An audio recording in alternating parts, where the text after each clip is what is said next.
Welcome, Spark. So what kind of Spark are you? Player? Creator? Or both?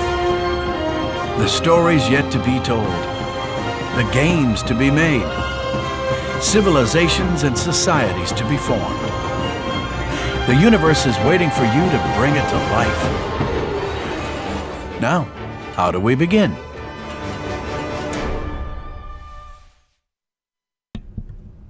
And hey there, guys. Welcome to another Thursday stream. We have our newest community team member with us today. Hey guys, how you doing? So everyone, welcome Thomas, also known as ZZ Targ in our community. Thomas, you've made a lot of things. You and I were in the running for of who played Project Spark the most on Xbox for a while. Oh, really? I'm 20 hours above you, or 10 hours above you now, I think. I gotta fix that. Yeah, I know. So you have 730 hours on Xbox? Something like that, yeah. Something along those lines. And also, while we're talking, community, let us know if you can hear everything properly.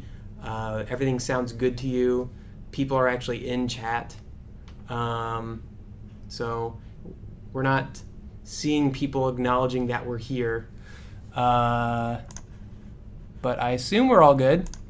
That's the assumption we're going to make. So, anyways, today we're going to do some fun stuff. We're going to look at what Thomas has made in the past, and we're all going to judge him together. I can handle it. So, Thomas, let's go to one of the top games people might know. All right. That the fabled ZZ Targ has made. So, a lot of people know me for spending forever working on Gears of War. So the actual first thing I made was a cover system, which actually never got implemented in the game, which is kind of funny. But actually, I got the Gears of War, the UI system is what a lot of people really highlighted about that level. Let's see if this will actually pull up.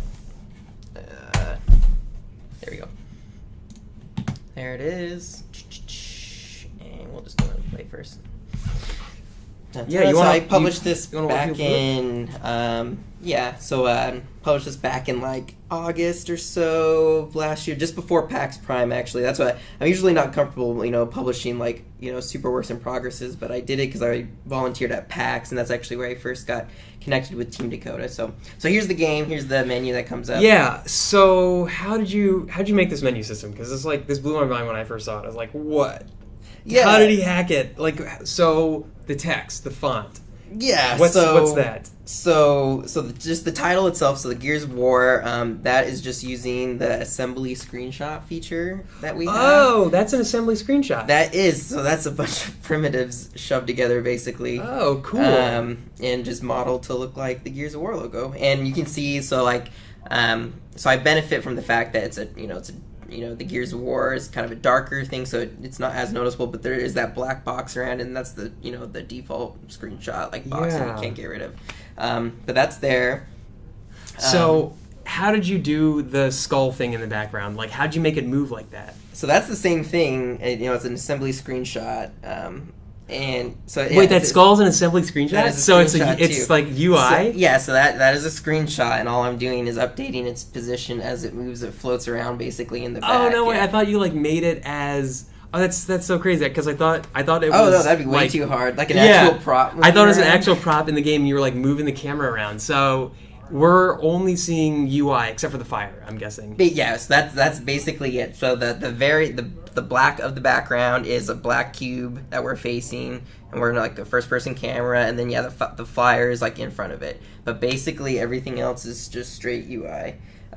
You'll see, so there's the other Gears of War that's bouncing around in the back, and that's basically that exact same picture, just really very transparent. So actually you don't even see the box, but there is technically one there. It's really light, and it just does the exact same thing. So those two bounce around with each other, and you have the flames, and then I also have some letterboxing going on, and then I cover up those really defined horizontal lines by just doing a blackened splatter effect. As the picture. So that's how you do it. Yeah. And I notice you have a very thin, very opaque lines kind of moving Oh yeah, forward yeah, and that's backward just for to and fro? just straight up ripping off the Gears of War 1 menu, and they just kind of have that as like a texture. So there's some static lines in there. There's some just moving around and kind of doing whatever. They're just like on a loop, and I controlled them a little bit, but not too much where they can kind of just start doing random stuff. So yeah. So what are those icons? Those are just extremely height or width changed squares. Oh, That's all they are. Yeah. that's crazy. So like you like set the width to be like 0.25 and the height to be like 20.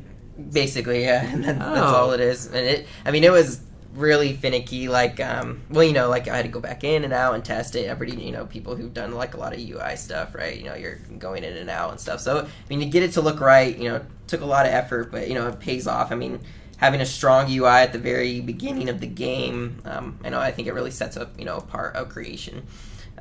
So once you go in here, there's this transition where everything kind of goes white or whatever. So you'll see that right now. Doo-doo-doo. So, and that is from Gears 2 where it does that, where it kind of fades and the skull turns black or whatever. The exact same thing. So I actually took every single one of those props that's in this Omen and did it against a white cube and then made it all black so I could do the exact same thing. So, Oh, wow. yep. And so in here, you actually go through and you can cycle through the controls. There's a fade that kind of pulses at you in the selector. You'll see that the text goes to white as opposed to gray. And this is just a higher iteration or more complicated thing of just the, I'm sure a lot of people are familiar with the, selection 1, 2, 3, 4, when you loop it back and forth or you lock it, clamp those variables. Did you ever put anything in those other areas besides the demo? Yeah, so like there's an about page. Oh, right. And I I just remember have that like the page. different ones, stuff that I've done. There's my thank you to work because I use this helicopter in Miss God's video tutorials. I have the controls there on the bottom too. Options is actually something, these don't do anything to the game itself because I never went and fixed it. But basically all it is these actually like can work where I'm toggling these global variables on and off, and so there's blood spatter right now, so I would be able to go in and that effect wouldn't play, could play like a happy cloud or something, instead of blood or whatever. So you can just toggle those back and forth, and that actually does it. So does the music volume thing? Does that knob work? It should. So I think when I don't know if they can hear it or not, but so if I highlight music volume, it actually plays, and as I go down, actually the volume will like go down or whatever. And so if I actually accept and I go back, it holds its place. So if I go in here and change, a bunch of these, and I accept that, it does keep and hold those values. And then if I default, it will go all back to what it's the default is. That's So pretty darn they weren't cool. actually implemented, but the UI is all there. Yeah. For it. That's insanely impressive UI. This is a game menu system. Yep. So there's that. Controls was pretty basic. It's just the icon pictures, they're all there, and that's actually in game too. As you're looking at like the objective screen, you can pull those up, for reference at any point. I just think that's really important. Anybody can, see the controls at any point if they have questions, especially as they're jumping from game to game as they're playing Project Spark. Can get kind of confusing. So there's that. So we'll jump into the game a little bit. It's kind of long to play through, and it's extremely buggy now. It's just gotten worse because I haven't gone back to it in forever. So there's like some issue with attachments back in beta where between one update and another update, you had to unattach and reattach attachments, or also like shake weirdly with your head. Yeah. So you have that with the do-rag. Mm-hmm. Yeah, that basically his head the hat just falls into his skull. We'll run real fast. The whole point of this is like you're in like a little jail or whatever. You can see the bouncing head. So this is not the best representation. I think that came with Hippo. It did. Yeah. That's I published this when the day right before. Oh, Hippo the day before launched. Hippo? Yeah. Yeah. Because that was the same day that PAX was That's started. right. So we were all excited because Hippo came out, and I was like totally broke my game kind of. But one thing I did with Kinect animation that some people notice is you can kick down the door. I thought that part was always cool. Like Yep. the kicking down the door part. And you basically have to go through and turn on power to the different cell blocks, and the lights turn green. See the next door open up down there. There's this chamber. It's not the most exciting gameplay, that's for sure. But I was just kind of messing around with it, like just working on and getting like the sculpt interior right and the proportions correct for my character. I mean, that took a long time. So there you go. We come out here, and there's the first weapon. And I noticed this. I actually played a little bit yesterday because I knew I was going to do this. It like fell through the grate now. It used to not, yeah, I don't know, but it's weird. So the way that I have it, you can actually still pick it up, even though it's like down below. Huh. So whatever is measuring your distance to the thing doesn't, I guess, take in the Y variable. I don't know why. Anyway, so here's a weapon, and it actually bounces around to you the same way that the attachment does on the head, which is incorrect. But you'll see, so it populates like the weapon up in the top screen. If you could, I'm not sure if that looks that way. How did you get it? Oh, never mind. Wait, how did you get the weapon to be all white? Oh, yeah, I went through and made everything white. Wow, yeah, so yeah. you made... They're like, yeah, I have to I have to publish this world because I literally have a world of like every single weapon, like its actual color, and then the white version or whatever. That's crazy. So, and then, sorry, we're over here. Let's power this thing on. So you come down here, there's like a flooded basement. There's like a wrench that goes over there. He doesn't disappear as fast as he should. There he goes. Turn this guy on. I'm all getting inspired again to come back to this and actually make this better. And fix it to like a playable state. And especially, I've worked the cover system stuff I've worked on for forever. Yeah. And it's never like been published. I mean, I have my other world that was like my first world, the cover system showcase, which is in the starter feed. Anyway, so here's an elevator, and this is like the Lancer, which I think ended up turning out to be the best gun. There it is. Dun, dun, in all its glory. So you pick that guy up, and then as soon as I do it lets me know. So there's this krill in the courtyard here. And some people, so the crosshair thing's kind of cool. So it actually, when you shoot, like it spreads out like your accuracy. It actually doesn't affect the accuracy, but I have it where like it goes in and out. That's really cool. Yeah. And there is active reloading too, and that was a super pain trying to get the UI to match with like the meter and the number values. Oh, wow. Yeah. So you have I forgot about the active reloading. So basically you have like a event, right, where like the meter fills up, and then like I have a UI that matches like the time on top of it layered. And then, like, let me actually get like, so if I fail it, right, it turns, to red or whatever. Yeah. And and it prevents me from getting the reload. One thing that actually broke in Hippo is I had it where if you get the active, it'll like pulsate the actual bullets and everything. Oh, nice. You can see I have active when the bullets turn red or turn blue. Anyway, so then once you turn on the light here in the spotlight, the krill in the courtyard disappears. So when they hit the light, then it makes like the path clear or whatever when you finally get out there. Huh. Cool. But anyway, so the game goes on. There's a part where, which is just totally ripped off of one of my favorite like gaming scenes ever, is in the first BioShock, when you get the shotgun for the first time. It's just a pitch black room, and there's a shotgun and a spotlight, and you're like, oh, I want that shotgun, but it's just, you pick it up, and then just like tons of like, all the, I can't remember the name that they're in BioShock, but they all Big Daddies, or the splicers, yeah, they all just come out of the dark, and you have like your new Yep. shotgun and you're bouncing it. So I just took that and implemented the Nasher shotgun. So, but so there's a point where it does that, and then you go outside, and then you have to stay in the light, or the krill will come out and get you basically. You can see the camera's really janky. There's also like ray casting used to find what I'm looking at, so there knows that I'm pointing at an enemy and it turns red, that kind of thing. So yeah, there's that blood spatter. Whoop. So I'll go and edit here. Yeah. Lots of named objects. Yeah. Actually, probably for this I should end up turning them off. So there are emergence holes too, which if we end up going in and checking out like my emergence lover or whatever, is when I was playing around with them, which is basically just terrain manipulation and creating a hole for people to spawn out. So they're in here. So there's some templates for that. But here's the prison fortress. So this is right where your character starts. Right here. There's little Marcus Phoenix. All those fun You could fix that references. attachment right now. I know. I know. All I have to do is like reattach it. Yeah, unattach and reattach and it'll be fixed. forever. Well, in just this local build. Is it literally? Oh, this is the only thing. So I think you actually need to go out of raise that up probably. So like it's out of his head, so it's easy to select outside of the screen. So now select it with the attach tool. Break the attachment. Yeah, exactly.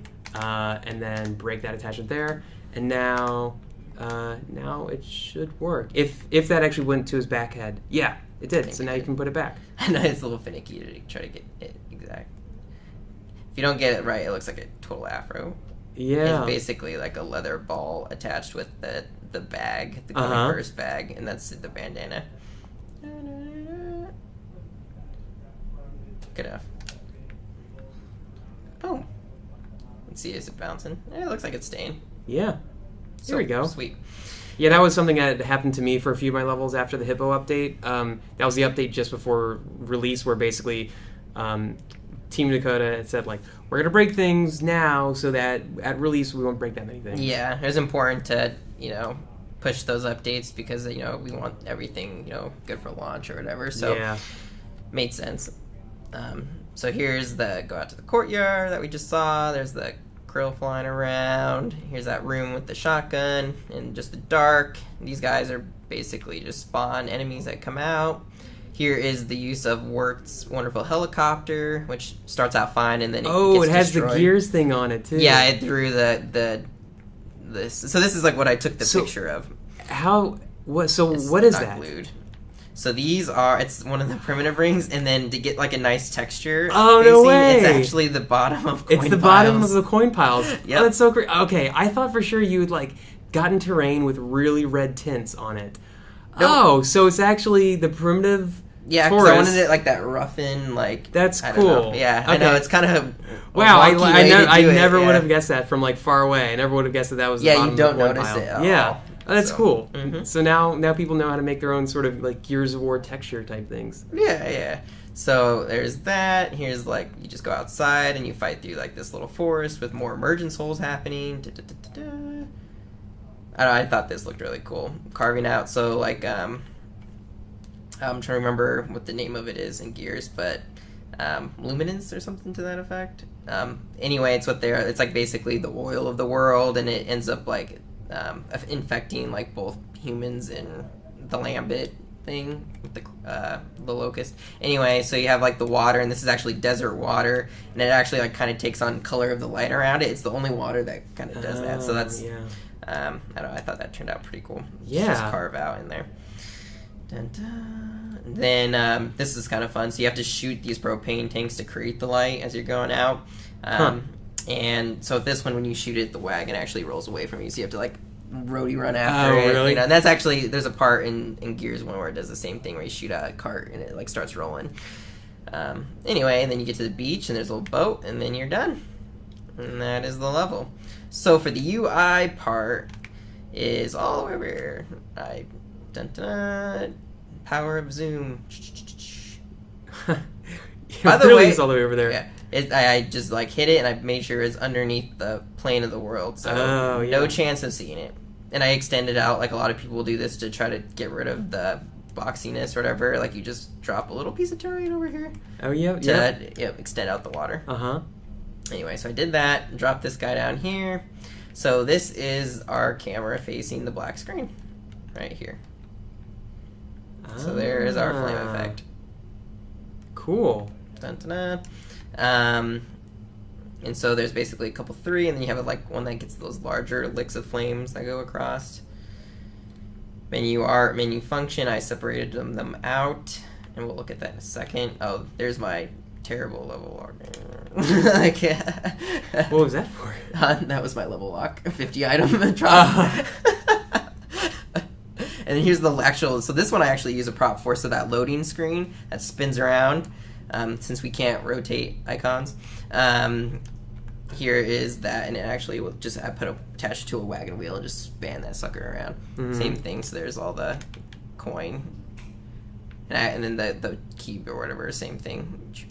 Oh, it's also primitive cubes. Yep. Too. Yeah, that's how you get the nice cog or whatever sculpture. It's funny. I mean, it doesn't, when you like see it here, it doesn't look super great, but when you get back, you'll never notice it. Yeah, you really don't. So there's that. All right, let's go in here. I haven't looked at these brains in forever. We'll see how bad of a.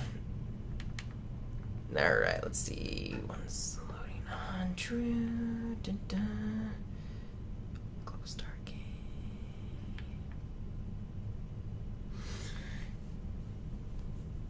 So it's like a lot of stuff, but it's you set it up so even I'm understanding like what you're doing with it. That's good. Yeah, I'm like, what did I do?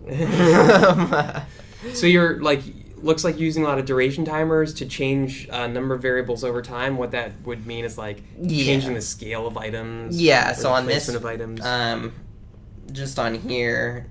So this is like when I switch over. So when I hit, let's see here. So the start game, this is what gets toggled when I'm switching over. So when I hit that A button, when I select demo, that's what ends up starting and does the load screen for me and everything like that.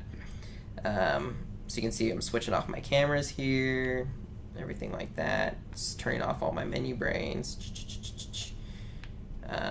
So yeah. So the art part, let's go look in the function real quick. Okay, we have the Gears of War title. Yep, so there's that screen, that picture right there. Mm-hmm. And then I'm using, so that one just stays the same. Let's see. So I have that variable. So like even in the beginning, I have that press A button and it kind of flashes at you. So I'm actually manipulating that variable, just opacity selection, and it's going up and down, and that's what creates that nice fade in, fade out effect. And then here's if you're using keyboard mouse, it's not supported, which is good. At least people know that, hey, it's not them. The game's telling them that it's not supported. So here goes that, and then switch. And there's quite a bit, so I'm using lots of pages. I have 8 pages in here. Mm-hmm. So main menu selection, clamping that variable. When I hit A, a selection made on wherever that is. Very cool. Mm-hmm. Yeah.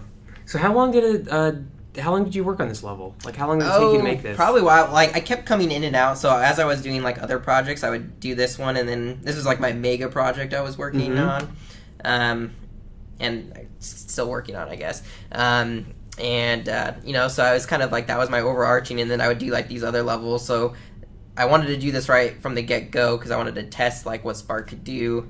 So I did like a cover system level, and then that was my first go at anything. But I was like going to take what I learned from that and put it in this, and then I did a emergent, one that just concentrated on like emergence holes and spawning enemies and things like that, and I dropped it and used it in this, and then the whole time I was basically messing with this level too. Yeah, because it's kind of funny. Like if you look at every level you've ever published, it's all like Gears of War mechanic stuff that you like put out. Yeah, and, like, make your own games around that, which is like it's a really cool idea that like you're just making mechanics, pushing those out as their own separate games, but it's all eventually for this mega project you're working on. It's a cool way to approach things. Yeah, I thought it's kind of different. So yeah, there's just lots of stuff. Design definitely, it takes some code, especially when you're manipulating stuff. Like every single one of those little lines, there's a line in here that's describing it. So what was it like? All right, so 2 questions. The 2 questions that I ask everybody is, first, what got you into Project Spark initially? Oh, well, I was like, one of those people who saw like the announcement at E3 and started watching the streams early. I wasn't an alpha tester. I know I wasn't either. Yeah, some people in chat are, way earlier. But and then I was an Xbox guy. I still am an Xbox guy. That's how I played Project Spark. So for that, I waited till the Xbox beta started and downloaded it day number 1 basically. Yep. I was really excited. I've always, there's nothing really comparable. Like on console, where it just where you can be so creative and like artistic, and I don't know, a lot of whenever I get in different moods. So some days I'm like super wanting to do programming, and I'm all about code, and then other days I don't even want to look at it and just like messing around with like color tinting and terrain tinting and just making art stuff. So it's fun to be able to switch that. Oh man, you're going crazy already. Yeah. So I just want to see what this will end up with in the menu screen. Right. I don't know. It'll turn out probably pretty cool. Oh, the blue flame. Yeah. But yeah, so I mean that's like why I got into since I was like for like years and years just growing up, I think I played Age of Empires 2 like map editor so much. Oh man, I started with Age of Empires. Well, I built a lot of stuff with Age of Empires map editor also. Yeah. I made an RPG in Age of Empires map That's editor of like where you get like troops. I tried to do my thing was a Middle Earth recreation. Oh yeah, like totally. my little Shire. I got like my little map of like Tolkien's world. I'm like, oh, it looks like there's a river there, and here's my little Bree. Quickly find out like my large map is like not even close. Yeah. Anyway, but yeah, I've always love that like kind of creative stuff, and and I just love gaming in general, and kind of blending it together is just really awesome. So did you know, like, as soon as you got into Project Spark, did you say, I want to make a Gears of War game with this? Not really at first. The reason, I'm a big fan of Gears of War. One of the few that I played multiplayer like a lot of, especially Gears of War 1. But the reason I just decided on that, it was a genre that was very different from like the default, and I thought it would be because we took that away from the center. center. That's right. Yeah, we moved it from the center. So we can have some fun with that actually. Now you got to just put a rainbow trail behind it. I could. Oh man, thanks for giving me a great idea. There you go. Yeah. Yeah, no, I forgot the question. Oh yeah, so what made you say, like, as soon as you mess around in Project Spark, you say, I want to make a Gears of War? Oh yeah. So exactly. So with Gears, it was basically just away from the default that was there, and I thought it would be a challenge. I was totally right, but I learned a lot, and that was kind of I didn't want to do something like totally brand new, because if I had something to aim for and I knew what the goal was already, I could judge myself to like, I want this to be as close to Gears as possible or whatever. And that's why I decided to do that. And I don't know, it turned out pretty good. I don't know, now seeing it, I'm like, oh, I need to get back and start working on it, because there's so much potential. And this is like before multiplayer or anything. Like, oh yeah. If you can get a really good solid shooter with cover, like for multiplayer, that'd just be fantastic. Anyway, that's whatever. We're beautifying Gears of War with rainbows.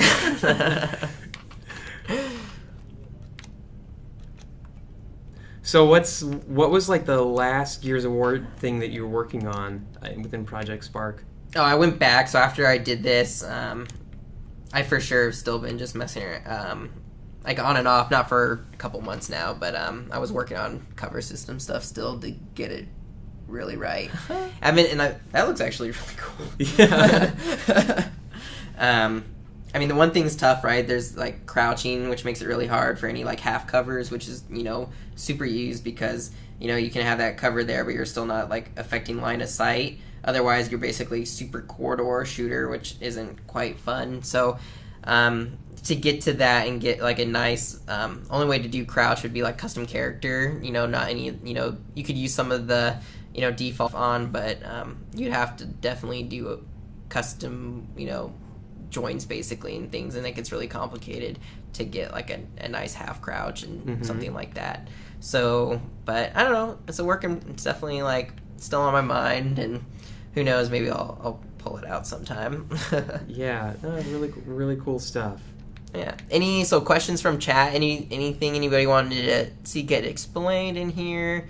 Before we jump to something else or anything like that?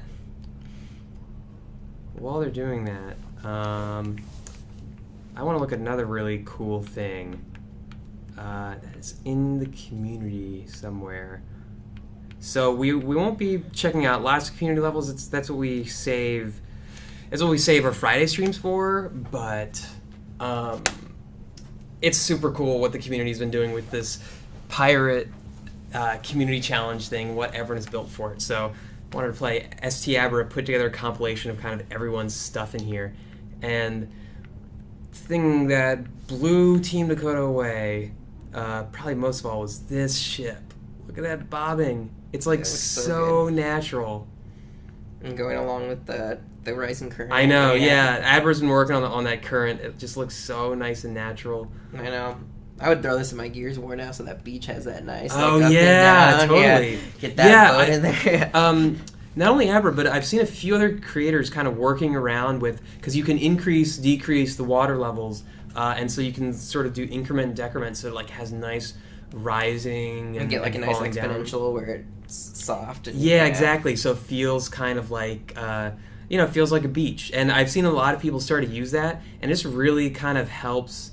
It helps sell a living environment. So it's really cool to see people messing around with that, because that's something that a lot of people here at Team Dakota knew about, and we were thinking, when will other people start to mess around with this? So yeah, it's nice that others are messing around with it, and like, bam, this cannon is awesome. I love it. And it's just like the upside down crate or whatever. Like Yeah. some wheels. Yeah, totally. I love the use of the bedrolls for this ship here. Sail. Yeah, the shipwrecked ship. God, this is all so cool. Really impressed with what came out of that. Like such a good idea with like Lady Lex. You know? Yeah, I know, really was. And like every single level that was added, we at Team Dakota played and were delighted by how good it was. Like every time we played, we were like, no way, they did that. Like this pirate hat. This pirate hat is super good. Like really What prop good. is that? I think it's the seeds. I think there's seeds. So Oh. like 3 Oh, seeds, okay. and then something on the top. I'm not sure. Like maybe makes sense. maybe a ball on the top. But I mean, really smart usage there. Of, oh no, I got stuck. So really smart usage there of the bedrolls for kind of rolled up sails. That's something that I hadn't thought of before. But on this one, just like how those sails move, like the wind is blowing them. Man, They get the rock back. yeah, they got the rock back going. It's so realistic. People are using our props in creative ways. What do you know? Yeah. So, anyways, it's very impressive stuff. Mhm. I like the palm trees too. Oh, yeah. I just love different trees. So I also like you notice even in the terrain they got some really cool stuff going on where they're making sandy beaches with terrain. That caught my eye first, the most out of everything, of just like how people were using terrain tinting to make smooth, solid, sandy terrains. And oh, look at this guy! This the guy, barnacle guy. yeah, and, this guy's awesome. like the skulls submerged in there. So you like. Yeah. He even has the belly, right? It's just one of the space props, and he has it shrinking and going for like the breathing. Really? Yeah, you can see it on there, where it gets bigger, and so he has Oh, it the- moving. Oh no way! But that's like the space pod. I didn't even notice that. Yeah, Huh. That's really cool. it's the little touches, right? Like Yeah. One of my favorite parts is the pirate goblins. This was very funny. Love these pirate goblins. This really makes me want to make a pirate goblin game now. I might do that next. I was gonna make an epic RPG next, but I don't know. This kind of makes me want to make a pirate goblin. that. Just throw them in your RPG or something. Right? Oh, I could actually. I could. Yeah. Look at those pirate goblins. So cool. He's using the coin pile for his Yeah, he bandit. is. Question on when we're going to add more trees. We definitely have some plans to add more trees. We have a lot of awesome packs planned out. So you're gonna get stuff like that. I'm not gonna say when, but you'll definitely be getting it. And these houses are really cool. Yeah, all cool stuff. We very much enjoyed it. We have this weekly art show and tell. We're all Team Dakota kind of. We share what we're all working on. We also look at what the community's been working on. And when people saw some of the pirate levels that you've all been making, they were like, "Whoa, no way!" The coconuts. You see how these Yeah. fall down when you Oh, get, they do? Yeah. So if you like bump the tree or whatever. Oh, that's awesome! I've not played around with this as They got much the as you. coconut split in half at the bottom. Oh yeah, that's actually really well done. That split in half coconut. What is that? I'm not sure. Is that a no? It's I have. Well, that's just the cannonball recolored, and it's just submerged. I'm not sure what the bowl thing is. Or is that Me neither. Is that the smelting cup? Oh no, that's the cannon. That's the top of the cannon, I just think. Yeah. Well, that makes sense. Oh, Mascot is asking if his peg leg pirate is in there. If it's not, you're gonna have to take this up with ST Abra for not putting your peg leg pirate in here. Yeah, I knew he was getting to the prop limit, so he couldn't get everything in there. He just kind of featured some of the best things from everybody. I'm hoping he brought in the user Word Andrew made this great super fast moving character from Monkey Island. Oh yeah, I didn't see him when I was running around. Stan, right? Yeah, Stan. Yeah, just with his hands throwing them everywhere. Dun, dun, dun, dun, dun, dun. Nice. Good. That's another goblin.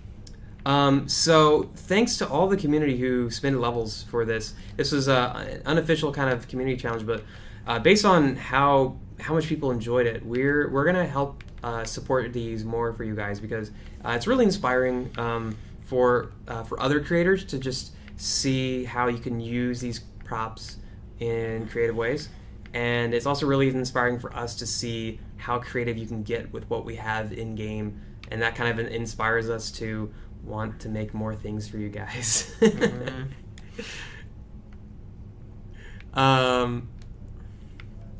And a lot of people jokingly said, well, I guess we never need to make a pirate pack now. That's somewhere. We hopefully will get to pirates one day, guys. But this, you can make really convincing pirate games already. Did you run by the sign already? Does that show all the creators who are in Oh, it? there's a sign here. Yeah, there's right at just around the corner, right there.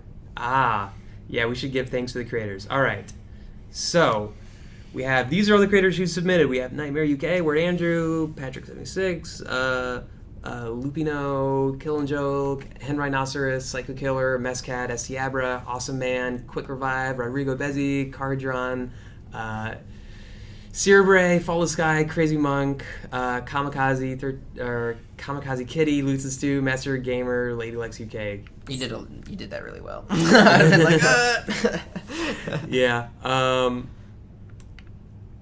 So cool stuff. Yeah, awesome world. Yeah, keep on making cool things, guys. They're really cool. We like cool stuff. So what else we got planned? Let's see.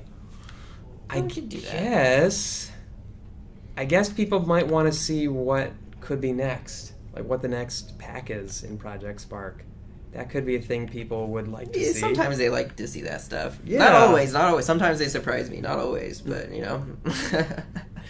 Yeah. So what's the next content pack coming in Project Spark? We have our next content pack coming in 2 weeks. So 2 weeks from today, not next week, the week after, we have a new content pack, and we are ready to show you guys the art of that content pack. Ready, set, fire. So this is Recon Mission. Our new next sci-fi content pack comes with some really cool stuff. We got the kind of the KO VIR drone. And then we also have the female jump pilot. And she's going to have this cool jetpack that comes with her. She has a new blaster rifle. It comes with some really awesome effects. And yeah, I like the effects. You can kind of see a hint of them underneath the those KOVIR drones. They're really cool, inky, new things that you guys haven't really seen much of before. The drones themselves, we can't wait to show off this stuff in-game. We're not ready this week to show this in-game to you guys, to show you kind of all this stuff in the pack.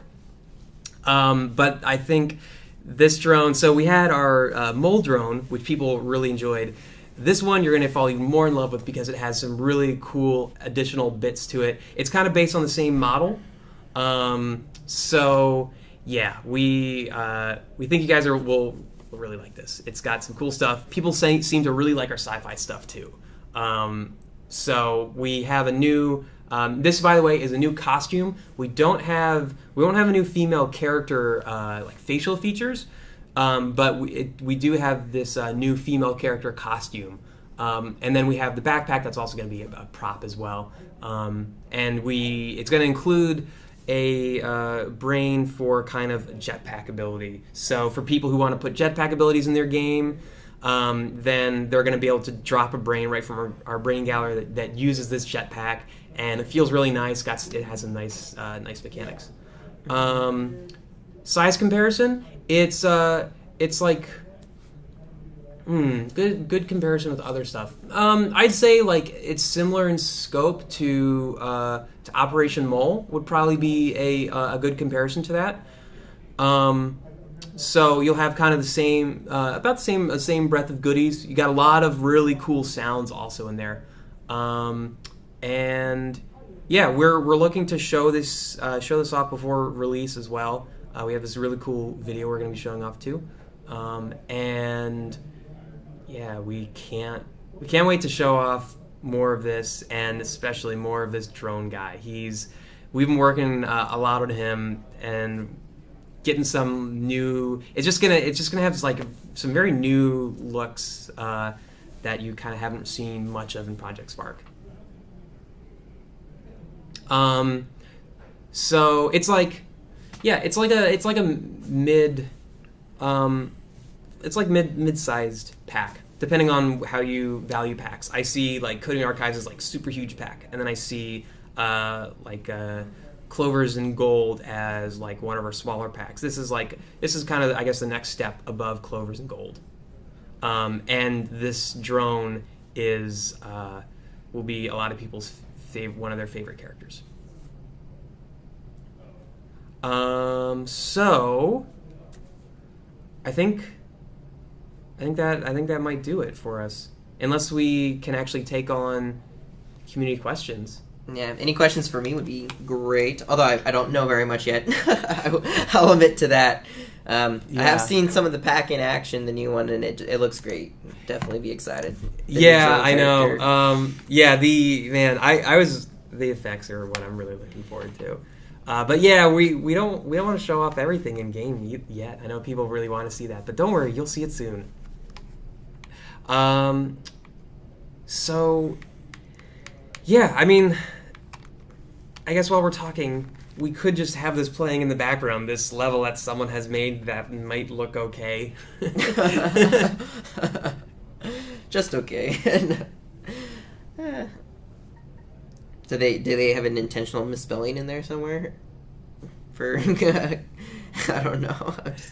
Oh yeah. Yeah. And I guess he made that out of terrain. Yeah, he made the Lord of the Rings sign out of terrain, but that's really impressive also.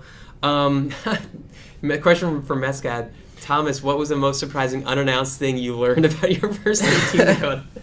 What was the That's thing a loaded question. Yeah, what's the biggest thing that we're working on that we haven't announced yet that you would like to talk about? Quite a bit, but unfortunately, I don't want this first week to be my last week, so I'm gonna be strategic. Yeah. Sorry, Mascot. Yeah. He got really excited though when we showed him all the stuff we're working on. Oh, I haven't even showed you I've seen like 10%, I think. Yeah, like tip of the iceberg. Mm-hmm. Tip of the. This is day 2, so I wasn't here yesterday. So that's right. Yeah. And how did you enjoy this your last day at Team Dakota for ruining and announcing everything that's ever coming? Yeah. Short and sweet, you know. Food was okay. There's pizza, so that's true. Not the worst day. Yeah. Yeah. This was. It's just amazing. This was built in 5 days. Mind-boggling stuff. This looks great. Yeah, this is another thing that kind of blew our minds this week. What's the thing that's so great you'd be willing to lose your job by telling the community? People really want to know what's next in Project Spark, man. I like this job. I just got it. He was really surprised when Thomas said like, oh, so what's one of the things I should do? I was like, do you want to just play games, find what's cool in the community? And you were like, what? Yeah. I get to do that? Yeah. Yeah, a lot. I mean, a lot of what we do is we do play games to find out the good games, to feature them, and also put on the curated feeds. So Thomas got a taste of that, and he's like, "This is like This is what I do for fun, and this is what I do for when I get home from the legislature. Oh, and that's what I did before. If you didn't know, I used to work at the state legislature. Anyway, but yeah, like I can't believe that. So instead of doing stuff there, I get to do what I did in my free time. yeah, Yeah. yeah, that's true. Yeah, so I would say we've also seen like definitely like surprisingly every week we see like more and more of a quality increase of levels created. I've been really impressed since I just think the start once release happened and there's been some time and this with all the title updates getting fixed, I don't know, just the quality of everything that's coming out, it's really good. I don't know, I've been really impressed. Like I'm turning more into a player than I used to be. I used to spend 90% of my time just in create mode, but I'm finding myself more checking out UGC, and it's just the stuff's more fun to play, I think. I mean, and that's definitely because you guys just creating awesome stuff, just love it. Yeah, and I mean I'm really surprised by or impressed by the scope of this stuff. I'm gonna jump into just another game that we showed this off a lot at GDC. It's Olden Story, Games of Sacrifice. Something that like a few creators have been working on for a while. It's cool. It's cool stuff. Like it's hard also. So we'll choose offerings. I'm gonna choose Flints maybe. And I've done Oleander twice because he's like the title character. All right. I've gotten my butt handed to me, so Okay. I don't know if he's the best. That's Well, I'll choose Oleander. Did Yeah, you this step off the platform, by the way? I was always wondering if you just blow up. There's supposed to be explosives around. I've always wondered that. Oh no, I can't Yeah, move off the okay. platform. Oh, there you go. Watch out! You're gonna get like an axe thrown in your back in like 5 seconds. Okay. So like this is a game that was really hard, and I kept on coming back to it because it was really enjoyable too. Like that's the hallmark of kind of a good game. I've never even seen that before when they do that. Did they kill each other? I don't. I think they kill each other. Nice. Just take their stuff now. Yeah. And then it shows like who died. Bird Lady died. So this is basically a retelling of Hunger Games, sort of. But Yeah. The UI is missing. oh yeah, it's an issue we're working on it. Okay. Oh no, this guy! Don't hurt me. So like the point of this is just to survive. It's a Mosa. Then I want to attack, and then oh no! Oh, you're dead. Oh, I'm dead. That didn't last very long. He added and she got even a care package that's like rubbing it in your face. Yeah, I know. I love also that when you die, you can switch between the characters and like you can spectate to watch them. That's like the most. That's actually one of the things that got me the most is the fact that like the AI that they made is so good in the game. They're really smart, and they Yeah. like use the features that are there. So like, there's areas where you can like make purchases to like Yeah. access like things, and like they do that. They like go and purchase like to get to access different areas, and they're really smart. I was really impressed. Yeah. Definitely highly recommended by Team Dakota. This is one of the few games we're really impressed by. One of the few games we showed off quite a few times at GDC when someone said, so what happens if you really have a team together and make some large-scale stuff? And then we say, well, voila. And then they say, what? Mind blown.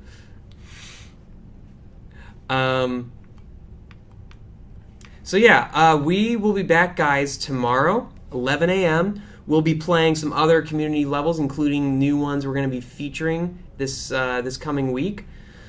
It's a hard task coming up with the 6 new levels, but yeah. And then we have a lot of cool stuff that we're continuing to pound on. One thing that we someone announced today is we have what we're calling the Project Spark Tour. We're going to be sharing a lot more about that, but that's coming out with Title Update 9. That is a new first user experience that we're implementing that'll be sort of... Oh, they died. Oh my god, everyone's dying! There we Oh. go. This person's not dead. So it'll be a new first-time user experience that kind of brings people through all the assets or all the aspects of Project Spark: play, create, Champions Quest, Crossroads, awesome UGC, creation mode, tutorials, and we're putting it together in a fun way so that it kind of describes all of the great things you can do, and people will have just. Once they come in and they go through that, they'll have a much better understanding of all the things they can do, and it should convert a lot more core community members. So that's something that we're working really hard on for TU9. We're not going to announce anything for TU10 after that. TU Title Update 8, which will be hitting within the next week or so. That one will have just some nice bug fixes. So I've been really working to polish this tour, and that's why that's going to hit when we release Title Update 9. We have it. We're getting close to having it ready, but we really want to focus on how good is the experience of playing through the thing.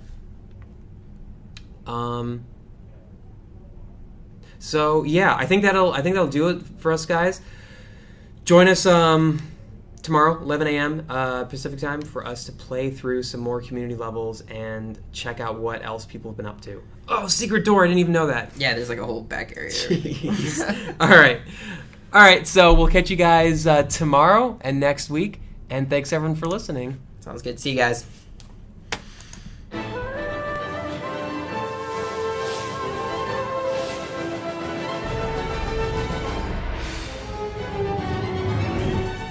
Create your game as you play?